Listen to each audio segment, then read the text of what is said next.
আসসালামু আলাইকুম এভরিওয়ান, সবাই নিশ্চয়ই ভালো আছেন। তো আমি আসলে খুব বেশি অসুস্থ, আপনারা সবাই জানেন যে এত বেশি অসুস্থ যে আমি বেড থেকে উঠতে পারতেছি না। আজকে ডাক্তারের কাছে যাওয়ার কথা ছিল, ডাক্তারের কাছে গিয়েছিলাম। আমি তো ভয়ে মরে যাচ্ছিলাম যে আমার কোভিডই হয়ে গেল কি না। তো আল্লাহর মতে অনেকগুলো টেস্ট দিছে ডাক্তার, কিন্তু কোভিডের টেস্টটা দেয় নাই। এতে আলহামদুলিল্লাহ কিছুটা স্বস্তি পেয়েছি। টেস্ট দিছে চিকনগুনিয়া, ম্যালেরিয়া, ডেঙ্গু, আরও কয়েকটা টেস্ট দিছে। তো ইনশাল্লাহ কালকে টেস্টের রিপোর্টটা পাবো।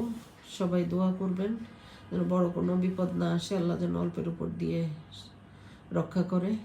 তো আমি শুধু এই আনারসই খেতে পাচ্ছি। আর ডাক্তার বলছে